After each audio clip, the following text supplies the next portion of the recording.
Alongside my online dating, I've been getting on with the app world, and I've downloaded an app called Cringe. Cringe is a dating app, and what you do is you set up your profile like all the other dating apps, but you do something very different.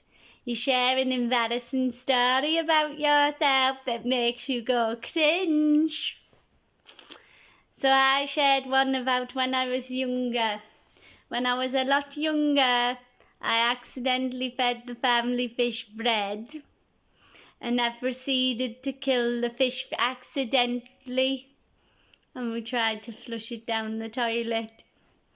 It was a very embarrassing day for me, and I always remember that being the most embarrassing moment of my life.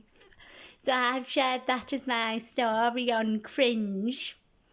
And what you do if you like each other's cringe stories, you hit the red spot where you've gone all red-faced.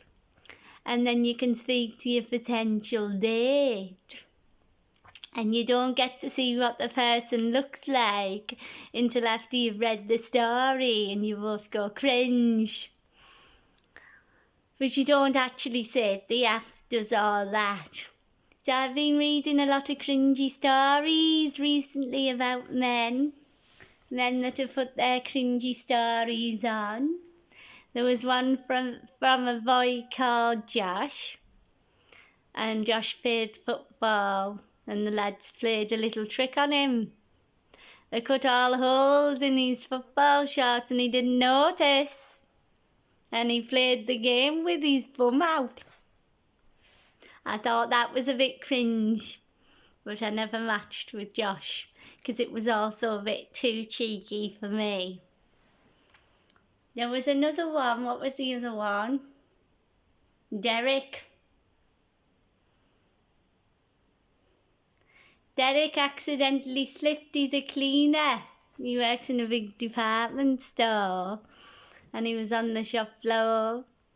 And he spilled everything all over, and he said, "Don't worry guys, I've got this." And then he slipped over. He said he was very embarrassed. He hit his head and ended up in accident and emergency. If truth be told, I haven't had much luck with cringe yet, but I'm hoping, because there might be someone who isn't embarrassed to take me on a date, because I've discovered that this is a problem sometimes, and I think that's where I went wrong with Rupert. Rupert was my ex-boyfriend, and he would only take me to the working men's cafes. I don't know whether he was a bit embarrassed to take me to Nando's. But anyway, I've been to my grandma's. She got me some lovely daffodils today. So I'm going to be putting the daffodils in my kitchen, brightening up my day. And then I've got a knitting class at 7 o'clock. I've decided to do a bit of knitting.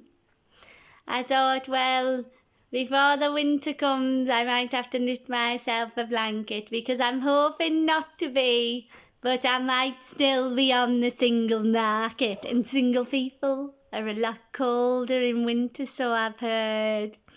So I know. It's been a long time since I was with Rupert now.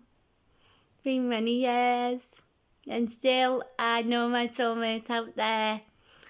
And I might find him on Cringe. I am on a lot of other dating websites, so it shouldn't be too much of a worry.